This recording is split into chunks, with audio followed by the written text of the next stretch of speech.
Welcome to the Starting Over Podcast. I'm your host, Edward Shelton, aka Dark Logos, and this is the show where we talk about the strategies, tactics, and mechanics behind the game of heroclix. It's almost like this is the first time me doing this show.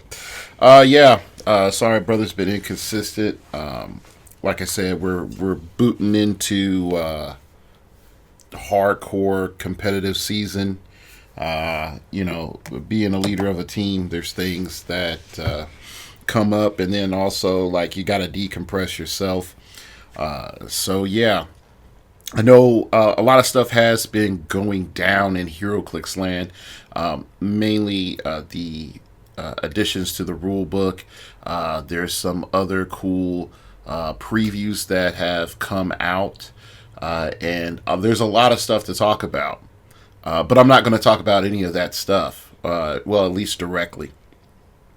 I'm there. There is a point I feel in the current conversation that we need to go into two philosophical concepts that's going to be essential going forward into this game. But before that, I have a little brief announcement. As of yesterday of this recording, I got laid off from my job working for Data Federal, which pretty much is me working in a mailroom doing TSA level stuff to make sure that the building doesn't blow up from mail bombs. That's what I tell chicks on Tinder, so that's what I'll tell you. They told me that my position was getting a reduction in funding, and I will have a month of pretty much income coming towards me. So I'll get my next two checks. So it's nice. It's a bit bitter getting laid off my job. The good thing for me is sort of now I'm a little bit more free to talk about things that I was working on. Primarily, I'll be moving to Tulsa to be a teacher. So I just have to finish the background check. And my internal joke is if I can pass a federal background check, I should be able to pass a school background check. So I should be a pretty much a academic counselor and speech and debate coach in the northern Tulsa area. So sometime in between July and August, just expect blackout because I'm moving gear, getting housing finalized, and everybody knows that Cox Cable sucks in Oklahoma. It just sucks balls so bad, and so I have to get all these other things like set up. So expect, also transitioning into like, hey, the beginning of August, like you're on kids schedules now. You got to get up early, like 5 a.m. early. Anyway,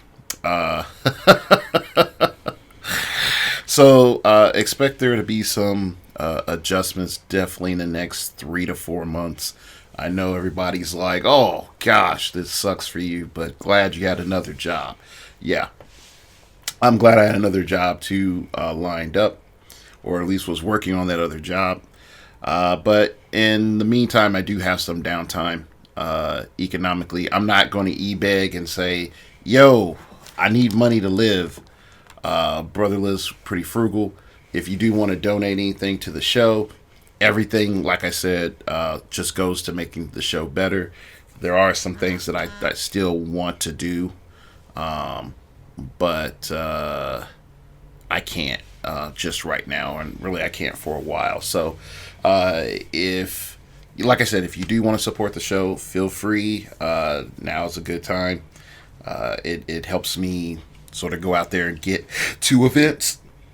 Because I'm going to be honest, I don't think I'll be traveling outside of Origins for a while, just due to economy now. So yeah, that's the big announcement. So let's get into the show.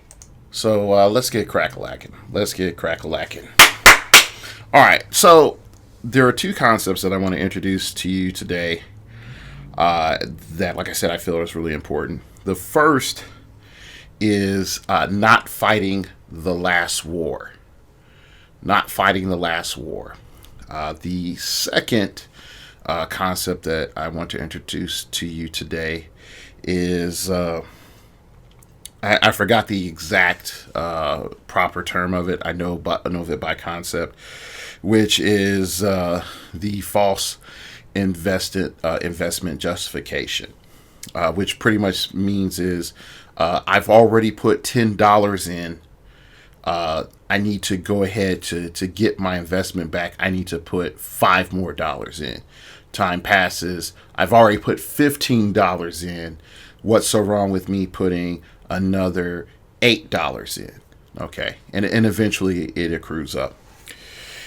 So these two concepts are really huge at our current point in time, mainly for one, retirement being pushed back, and number two, the idea that since retirement is pushed back, let me go and fight the old war the same way that we fought old wars before, even though war has changed.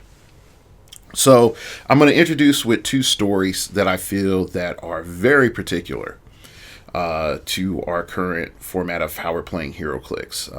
The one is the more famous story about the U.S. military that they wanted to create a plane that could go really fast, could hover like a helicopter, and sort of land like a helicopter, and I think it was like also like do like the vertical takeoff or something like that, and they could get 2 out of 3, but they couldn't get 3 out of 3.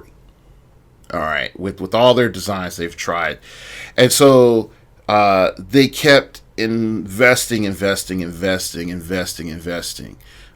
trying to make a plane that can do all 3, even though there hasn't been a major conflict that we've needed such vehicle. The last time that we've needed anything close to that in warfare was World War II. So what's going on? The U.S. military is thinking and wanting to fight an old war and has spent more than several hundred trillions of dollars to do so. There's hangars upon hangars upon hangars of it's stealth, hover, stealth, and go fast. That was it. That was what I wanted to think about.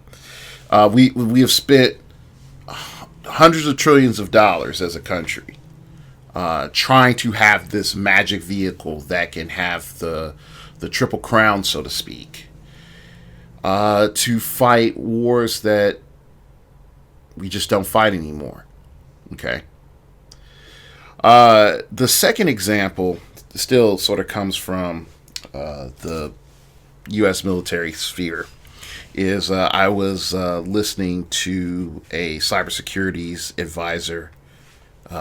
He was talking about how modern warfare has been influenced by modern technology, in particular the internet. And what he said was quite interesting. He said, warfare hasn't changed. We're still doing the same thing, that we're still going after the same goals in which we were classically going for in war, like mess with supply chain, demoralize the attacked populace, send in invaders and this, that, and the other. But what he said was, we're using the technology and still pursuing those old goals. And by doing that, sort of the Fallout 3 trailers, like war never changes. But in looking at like achieving those old goals, how we are able to attack other nations or how other nations are attacking us are vitally are way more effective, primarily because we don't view them as attacks. So, I mean, I could go into some examples, and some people would say they would be politicized. So I'll prefer not to at this time, considering, the digital elites are wanting to purge some of my kind off of YouTube and other places. Anyway, I've already said too much. I've already said too much. But those two things are really huge when we start talking about us getting caught up in fighting the last war. And it goes, like I said, back into this I've already invested in. Why are people still committed to playing shredders? When shredders are okay, they're not unsurmountable. And there are way more efficient ways of doing what shredders do now through tri-sentinels. And you can get a lot more bang for your buck out of a tri-sentinel than you can a sentinel. So why am I investing in a shredder? Well, because I've already bought it. It's already been validated. Didn't you see Michael Love? He was killing all the people in the South with shredders. Didn't you see this tournament? Jay Major won with shredders. Oh my gosh! Did you look at all this, that, and the other? And shredders have been so annoying for me. And again, I'm saying all this not necessarily to detract and say shredders are bad and you should never play them, or detract from those players, but that's how our brain thinks. In particular, when you start going into human psychology, is that the human brain holds on to the negative more than the positive, primarily from a survival mechanism. If you want to go into Darwinistic evolutionary psychology, is that you would say that humans evolve from pretty much not being predators, but being prey. And so survival more focused on avoiding situations than finding good situations. While finding good situations are important, your brain will hold on to what will eat you more so than that's food over there. Okay. So when we look at all our negatives, we keep holding on to, oh, this is about to be taken away from me. Oh, look, this is my last chance to prove that this was good, even though it's already been proven that it was good.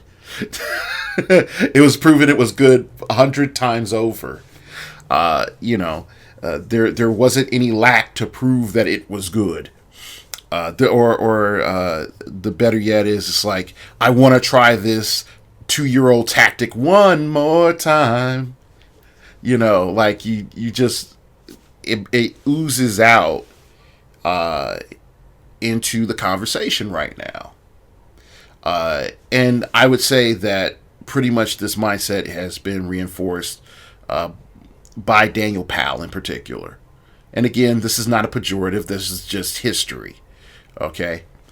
Dan plays Unimind constantly and consistently. He's also played Starro and a few other builds, but nobody knows that about Dan. Why is that? Because on his own platform, he promotes Unimind, and he has promoted Starro. But the only reason he's played Starro and not Unimind is because of Rocktober. Other than that, he's pretty much known for Unimind. Can Dan play other builds? Pretty much yes. He's a high enough caliber player to do so. Is Dan doing that? No. What does that reinforce into the community? Keep fighting the old war, because the old war is the war that we know, and that's the war that we can win. Okay? And because this mindset gets, I would say, reinforced, and then you can listen to other shows, and sometimes I will say my show, I'm not going to front, you'll get that mindset reinforced. Then it gets you back into, well, I bought it. Well, you'll go out and buy it. And then it's like, okay, so the Unimind build now is Lockjaw Unimind 2 floors. Okay, I need to go buy some floors. I earned a Lockjaw. Okay, now the new build is Unseen and Mr. Oz. Well, hey, Unimine's always good, so I need to go buy Unseen and Mr. Oz to play with my Unimine. Okay. We get to this point where no other options seem viable because we are classifying this as warfare. This is competition. Okay. And so you can see how these two concepts start to feed off each other. I've paid for this. I see it doing well and providing success for people. Thus, since people are being successful, I too want to be successful. I get any measure of success. Because I've gotten that success, it's going to positively reinforce me to go back and invest more so that I can fight the next war doing the same things. This continues until, in particular, you get a guerrilla movement. This continues militarily until you get a guerrilla movement. All standardized warfare is subterfuge. Undergoes subterfuge from a guerrilla movement. Now you might think, okay, a guerrilla movement is a bunch of A-team like Marines sneaking through the bush and somewhere in South America, killing despots and blowing stuff up. That is one type of guerrilla warfare. But the thing you have to understand is all guerrilla warfare eventually turns into standardized warfare. So let's go ahead and go into our history books and we go to the American Revolutionary War. I don't know what you guys in Britain call it. Y'all probably call it the Great Rebellion or something like that. I don't know. But let's go to that point in time in history. So how were when we go into the let's go a little bit before that into the French the French British war before the Revolutionary War. What was happening? What was realistically happening? You had the French line up with their muskets, you had the British line up with their muskets, and they would shoot each other in lines because my honor. And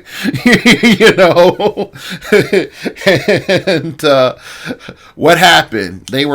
Both sides were hiring locals, mainly the natives, to do guerrilla attacks. And you would have, the natives that sided with French, and then you had the natives that sided with the British colonies. There was no in the native side it really wasn't. And you had colonists that sided with the British, and you had colonists that sided with the French. A lot of people want to make it out like all colonists sided with the British when they forget that, Louisiana was a French colony. Anyway, Louisiana Purchase, people forget about that. Anyway, so anyway, you had warfare being standardized as we sit there and shoot each other in a line. Then you go into the American Revolutionary War, where George Washington was like, I don't got any trained troops, but I got a bunch of hunters. We're going to hide in trees and then shoot dudes. We know how to hunt in the prairies, and we know how to hunt in these lands. We're going to do that. And so one of the first few engages with the British, when George Washington tried to stand up and do normal military stuff, he was like, oh no, we got our butts whooped. We're going to do what we're good at. We're going to do this guerrilla stuff. Okay. And it worked. Okay, so then you advance down, military history. You go into World War I, which is, again, this grand lesson of you're fighting yesterday's wars. You have people, leading cavalries and stuff into gunfire. Thinking my honor. And they just died. And you had the same thing happen, even worse, in World War II, where you had massive amounts of unneeded casualties all because of you're fighting the last war. But what else? It's I'm committed to my honor, and I'm also committed to my horses, and I'm committed to my swords. All right. So, I mean, if you go and you look at D-Day, and my favorite is the drunk history version, when they talk about the diversion, the fake invasion that was really important, that allowed D-Day to be successful, even though D-Day in itself was a poop show. You had functionally a designing of a fake army to distract the embedded German forces away from the beaches of Normandy and have them split their forces like up the coast a bit. Okay. So there's this false landing point and there's this real landing point, even to the point they had like dummies dropping out of the sky with parachutes and stuff. Okay. They were wasting tons of ammo on a bunch of things that weren't anything. They weren't alive, but they didn't know that. Okay. So it's like a Wukong clone in League of Legends. Like you start whooping up on it, you thinking you got him, and then it's like Wahaha! And he disappears, and you're just mad. You just used your ult on some guy that wasn't there. So what happened? You had an advancement in warfare, and warfare changed, and it got better. It got more advanced. There's tricks. And then the people play warfare, the old way, die. Okay? And when I look at the thought process of the meta is as wide open as it's ever been. Okay? Cool. We can say that. But how much of it is us not really critically looking at some of these ideas like, this idea might be screwed now. Like, just might be screwed. Did you think about that? Like, we got 8 sets since that came out, and there's like 6 pieces that just royally mess with that tactic that anyone could play. Is that still a good idea? And there's a point where I joke with PJ. I'm like, PJ's the tastemaker. Okay, he's a tastemaker. He'll make people see things that were blatantly obviously there, but they didn't do it because they decided not to. They decided to stay in the norm, and then PJ creates new norms. So I played Hawkeye. I won a regional. I did good at Rocktober. I sort of proved that Hawkeye was good. Saw 2 people playing Hawkeye. Met them at Rocktober. Was great. PJ plays Hawkeye on the winning map. Wins 2 winning maps playing Hawkeye. Just wrecks people. Everybody's like, oh, Hawkeye Avenger teams. Oh my gosh. They go buck wild crazy. And I laugh because I'm like, cool. Like, it's the PJ effect. And I'm laughing because he just took something that really wasn't talked that much about and said, like, look, this is good. We already know it's good. And then everybody was like, oh, it's good. But then he stopped playing it and he won with other things. And the question that a lot of folks never really sat down and asked themselves was, if he stepped down, he played other things, doesn't that mean that he has a plan for that team that you're still running? And I find that just I find it interesting. It's like, oh, that's proven, so that means that's the way war is fought right now. Oh, and it's like, no. And I look at this going into U.S. Nationals knowing potentially I'm making it harder for myself, potentially. Hopefully not. But, I don't think that many people listen to me on the internet. at least in the heroclix land. So, but when it comes down to it, you see I won't say too much success. You see a lot more success from individuals that aren't fighting the last war. And I think you see some high profile success from established personalities, mainly because through efficiency and just experience, they've dealt with enough variations. So I would, to sort of like boil things down, a competent player innovating has the chance to get the drop on a player, a more established player that is playing the current meta or the established meta. Okay.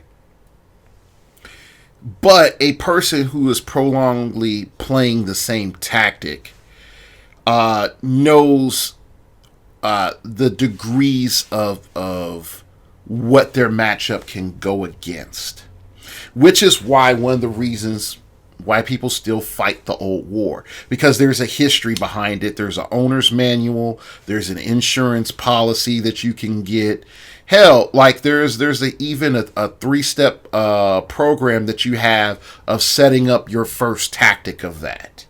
Okay? It's like, so you're going to go play Unimind for the first time. Welcome. I'm Daniel Powell, and I'm here to shake your hand and welcome you to the Unimind Club. Now, you've established you're going to play Unimind. Now, first thing you need to do is secure yourself a lockjaw.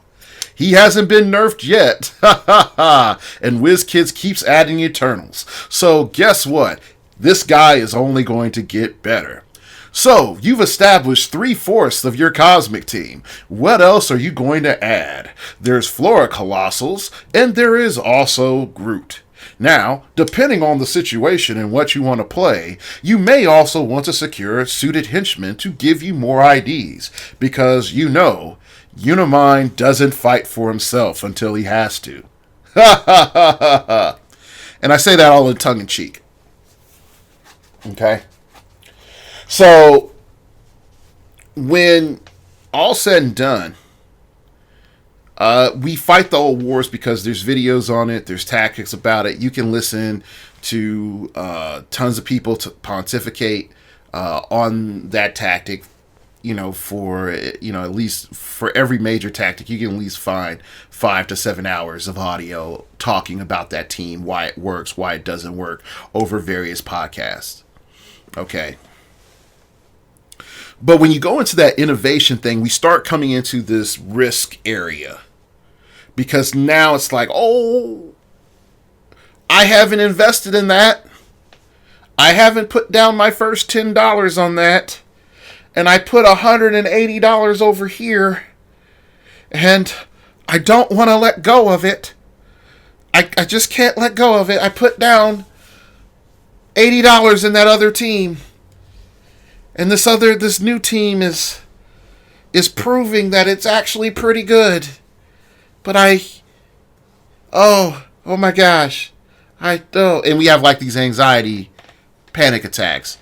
Or we just minorly blow it off because the thought of going into this new realm is uncomfortable. So it's a interesting dynamic that's going on. And I know some of you are saying, well, Dark Logos, what do you think the new war is? And in all honesty, I would say with the current previews that are going on with Black Panther, anybody that's planning to play heroclix standardly, you're wasting your dang time. You're just wasting your dang time.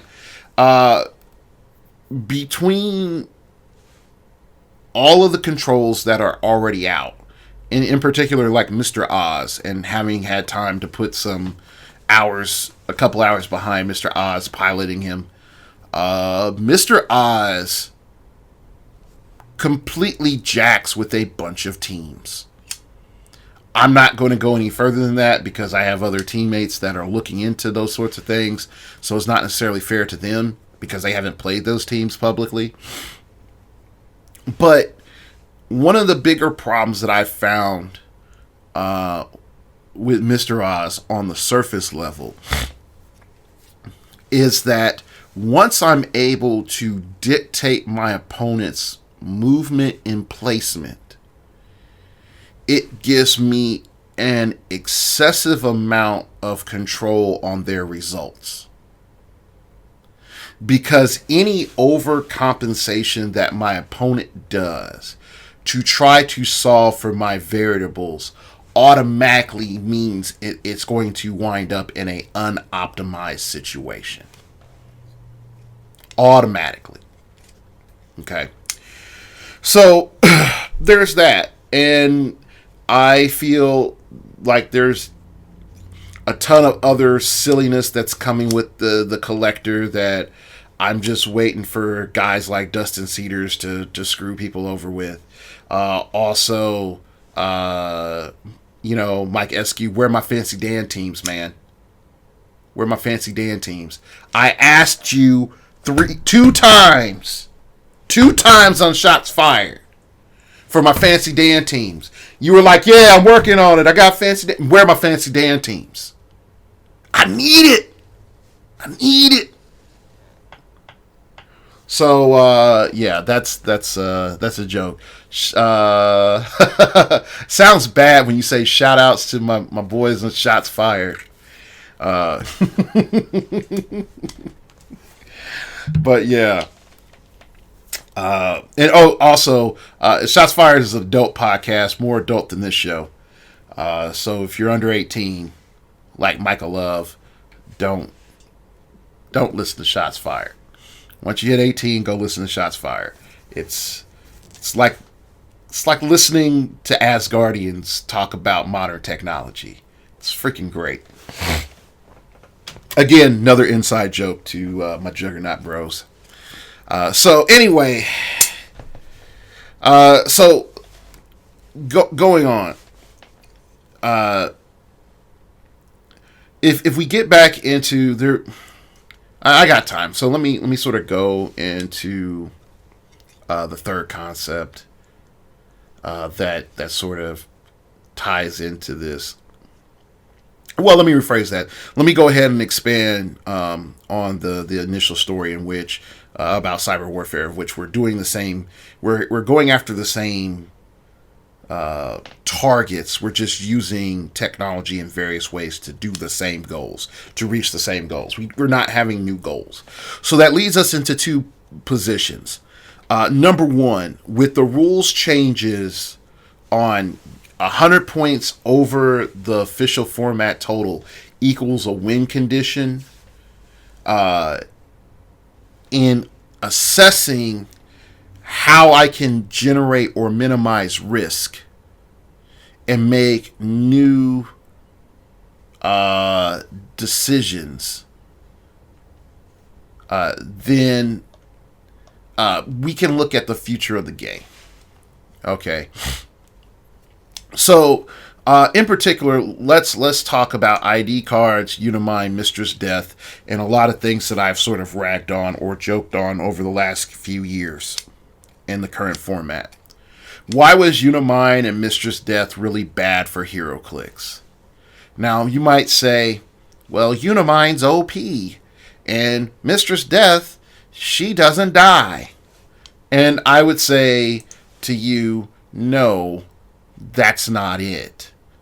The biggest problem with Unimind and Mistress Death is how they screw a tournament. How they screw a tournament is really huge. Okay?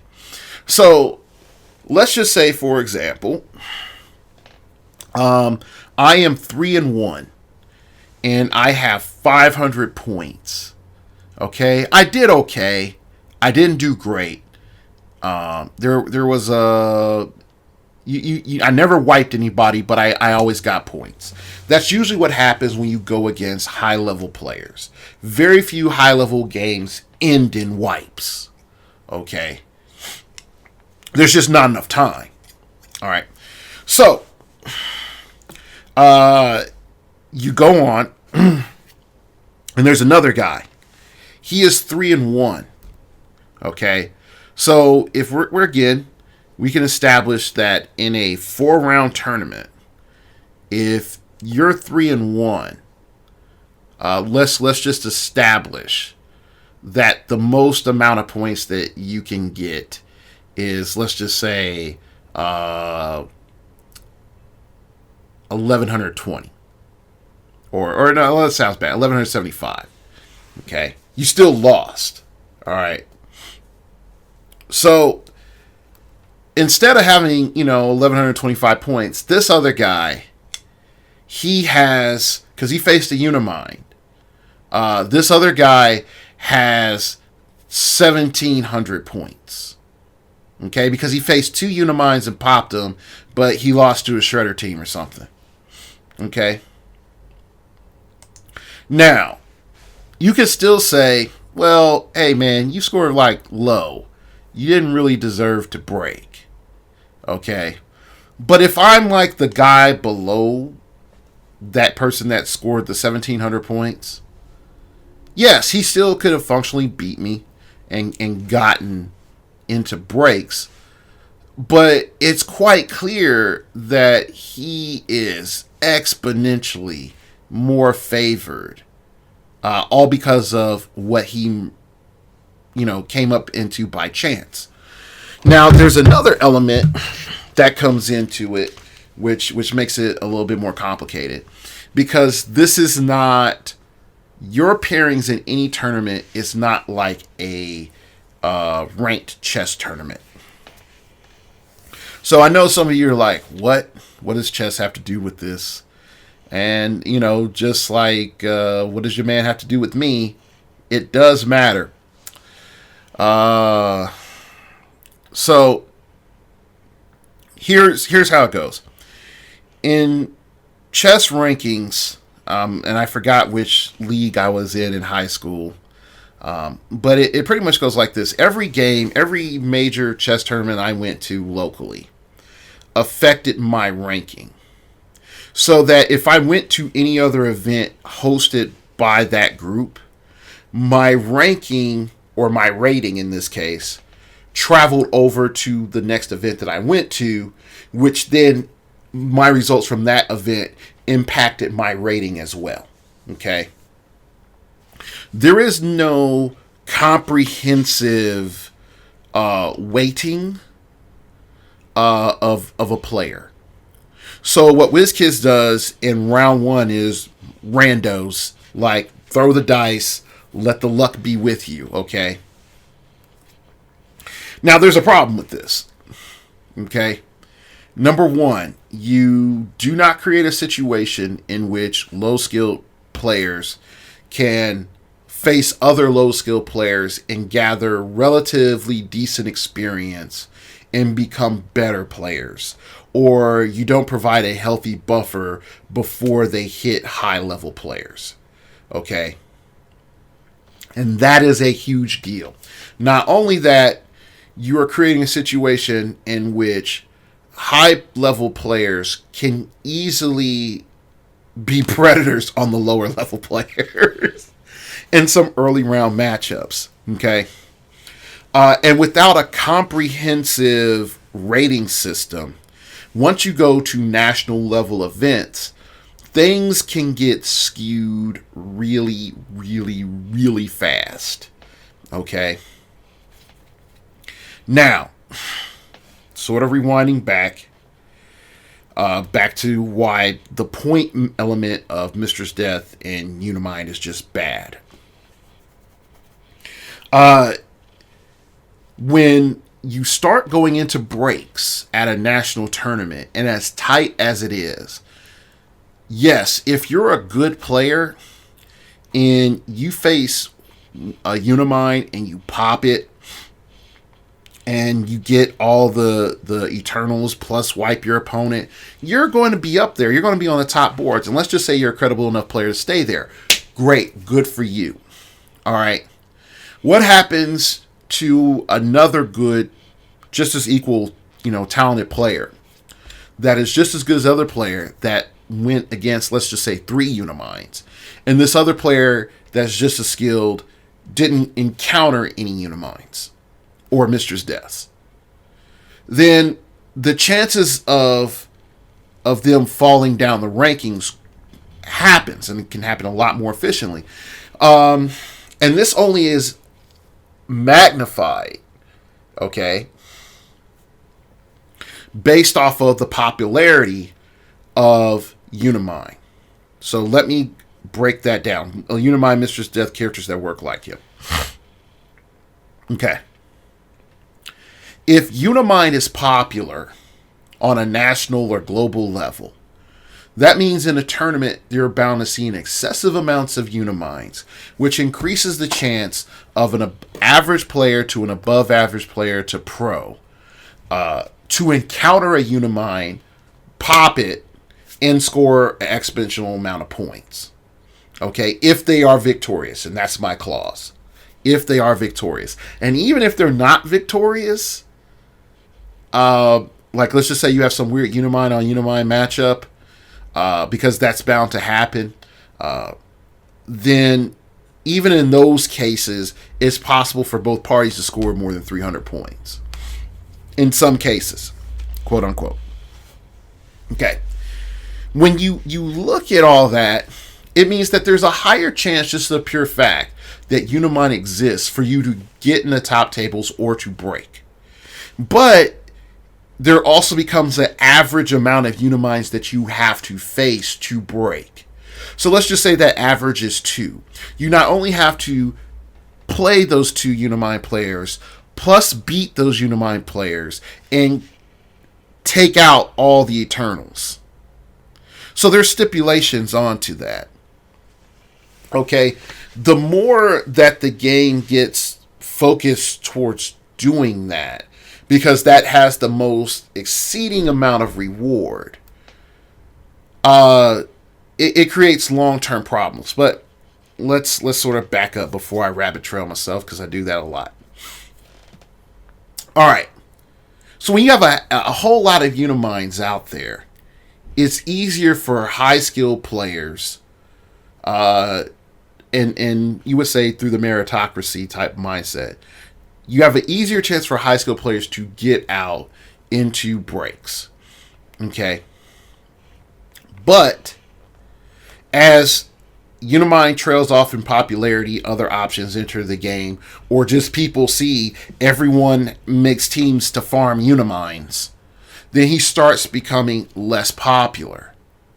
And as he becomes less popular, that means that the few that are in there in the pool start creating huge point disparities for some players. So if you start having Unimind being the noob cannon, the excuse me, my kale is trying to fight me. If Unimind becomes the noob cannon because they see what Dan is doing, and they're like, Dan did it. He's given us the 3-step introductory program pack. Okay. And they're like, my hero's Daniel Powell, and I'm going to go and play Unimind. All right, great. So you got a bunch of the new guys out there playing it. And a couple get successful, but most fail. It's not enough. Like you'll start to see that these losing Uniminds start padding that bottom and midfield, and good players that are having tough matches at the top, not going against Unimind, are getting knocked out by people that just so happen to run against a Unimind. And then it's the issue of not so much, hey, there are 15 Uniminds in the field, but it turns into like, whoa, man, there's 5 Uniminds in the field, and that allowed for 8 players to move up into top 32 because none of those Unimind players were good, or 2 of those Unimind players were good. Okay, let's just say you have Dan and Lane in the tournament or something like that. All right, so there's issues there. So when we start looking at how teams are designed, with this 100-point cap liability, Unimind is actually pretty much not a good look, okay, for the average player. If you're on the Daniel Powell, I've been meditating on this since time immemorial. You're probably fine. You're probably gold. Same with Lane, a few other people. You're probably fine. But for everybody else, this would be a concern because it's easier for you to just knock yourself out. Okay? So let me elaborate on that. If all of your Eternals equal more than your build, and you could just say all your Eternals plus a Groot equals 400 points, you're screwed. If you mess up with any ID card and you leave it in on the field and it gets KO'd, you're in an even huger liability. You have an even huger liability. You're definitely for sure not playing freaking AI Thanos anymore, because that's a train wreck waiting to happen. All right. And overall, your level of play has to be tighter, which emphasizes and triples and quadruples down on Unimind, the best Yu-Gi-Oh player in the cosmos. He summons IDs, he doesn't fight anybody, and he runs away. That's pretty much what you have to do. Okay? So, again, that's the issue. Now you have it even worse with Mistress Death, who can just easily be farmed after you pop her the first time. You just hit her over the head with that stick, back behind the woodshed, and, that's an easy game. Okay, definitely right now with Vulture. It's like, boom, boom, boom, boom. Oh, I got like 80 charges. You got a Mistress Death left. Guess what? It's about to be GG up in here.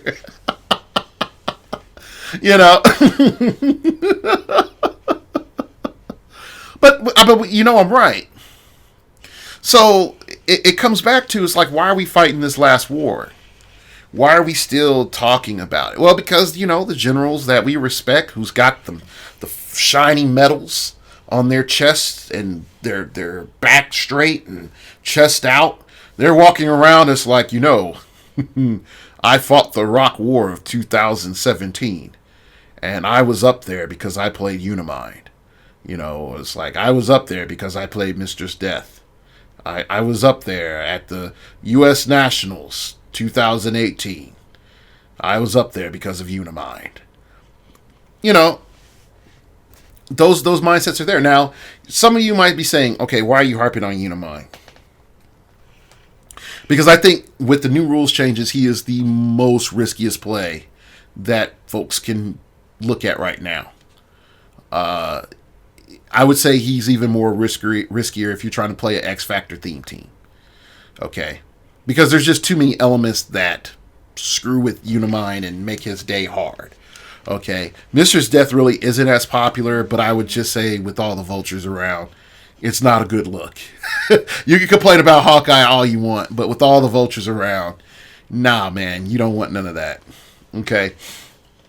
The other element, the reason why I'm sort of harping on this, is folks are just tiptoeing around it. Like, they're acknowledging it, but no one's really going in on it, on how we build teams, how does game design change, how does local play change, what's the impact of, people calling in ID cards, does this more emphasize a make sure you can get the character off the board type meta gameplay?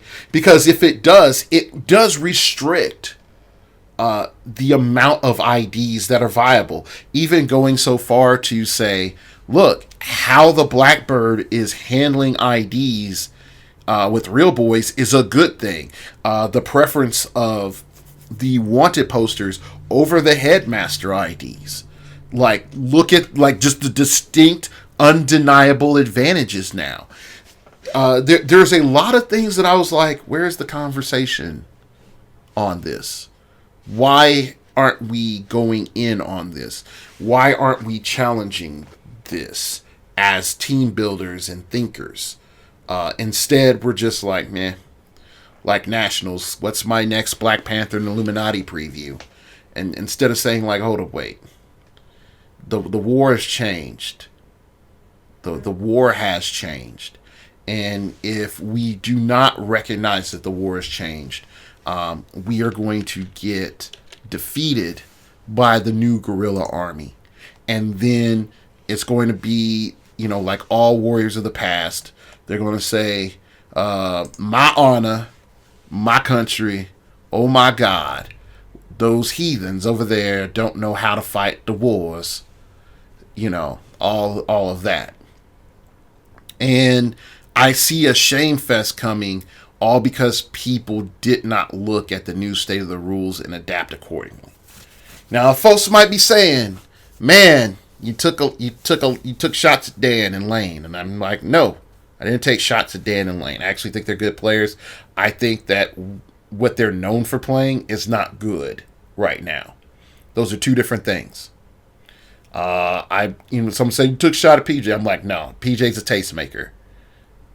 And I clearly stated, like, he moved on. He has a plan for things that he's already built. Okay. I would say, in spite of Will's ruling in hierarchy, and I know he plays PJ at the top, and I'm happy for that, but I agree. Like, PJ is really one of the best players in the world. I feel really lucky to have him on my team. That's when I go into tournaments, it's one of those Jim Sterling moments where he says, "Thank God for me." I'm like, I thank God for PJ. Okay. But I want folks to understand that it's okay to have folks that you're looking at and saying, "I'm modeling myself after success because I want to be successful." It's fine. I've done it. I did it with George Massue. I've done it with Patrick Yapoko. I did it with Daniel Joins. I did it with Alex Avila. But at the same time, I took the time to learn the lessons behind their mindsets. I didn't just say, "I'm going to be a clone of them." I said, what are the lessons that make them good? How can I apply that to myself? Where are the things in myself that are lacking? How is it the style that I play is impacted in the current state of the rules or the current state of the game? Okay? And I don't think a lot of people are asking those questions or demanding those answers. And so I think what we're seeing in most times is by proxy results. You're getting it's Dan's win by proxy of this local person that listens to Dan. And so personal success is actually more minimized than we realize it is. And I don't think that's a good thing. Because if Dan goes away, you're going to go and hop over to Aaron and Aries and listen to them and then repeat the same process.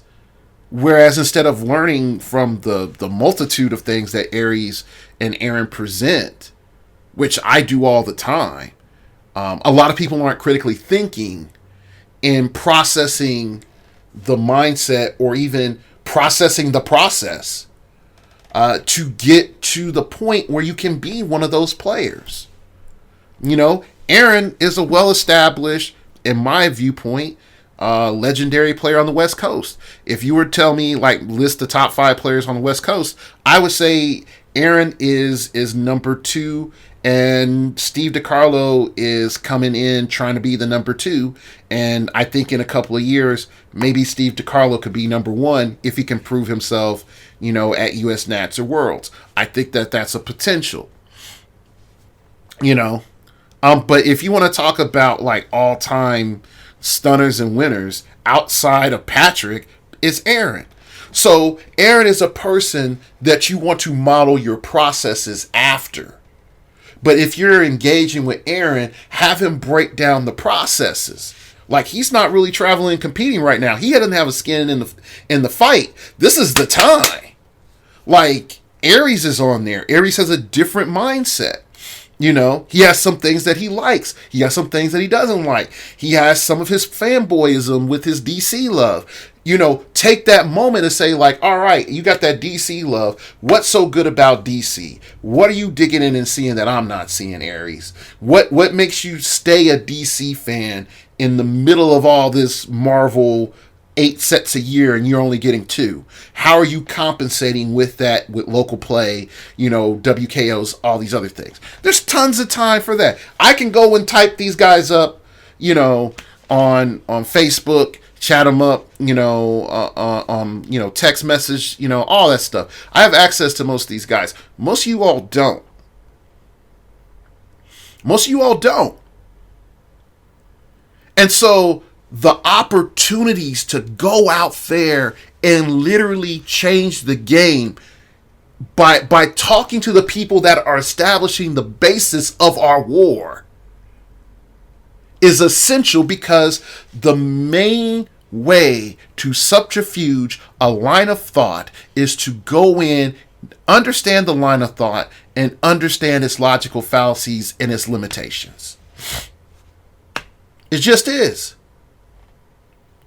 And I've dealt with it myself. I've dealt with it myself because I viewed myself as wanting to be a team builder that wanted to make unique things for me, and I wanted to be counter meta. And that was something that had been a underlying tone as me as a player for a long period of time, and it's really one of the main reasons that I was able to get any traction whatsoever back in the day on Realms. But I've also grown as a player to understand how to utilize mainstream meta thought and understand how to play other than sort of the judo flip of using my opponent's energy against them. I've also learned how to throw a punch. Like, both are important. Anyway, so that's it for today. Good news, bad news. Here's a show. I might be cranking out more stuff. You might get me live streaming, playing PlayStation. Or I don't know if I want to bring the Twitch back, because I only get like 2 people on Twitch, but linking into YouTube, I can get some folks dropping in periodically. I might play some I need to get into Mirror's Edge, and I need to get into my Final Fantasy. I bought them like almost a year ago, and I still haven't played them. I love some Mirror's Edge. I loved the first one. It was just gorgeous. And I keep looking at this lovely Asian woman and her tattoo on her arm. I'm like, I need to play with you, baby. We need to go running. We need to go running. And then my waifu calls, and it's like Warframe says, like, what are you looking at? What are you doing looking at that hussy over there? What are you doing looking at that hussy over there? Don't you know? Don't you know that we got Wolf of Saturn 6 to go take out? Don't you know it's Nightwave time? Dreamers. Anyway, that's it for today's episode. I'd like to thank you all for listening. Like always, you can, hit the subscribe button. Doesn't really do much unless you hit the little bell that says you want to be notified, because, hey, just because you subscribe to something doesn't mean you don't want to be notified to when, stuff's coming out, like common sense. You can, more importantly, follow me on Twitter, because YouTube doesn't like YouTubers. You don't know when a new show of Starting Over Podcast comes out. So you can follow me at Start Over Pod. It came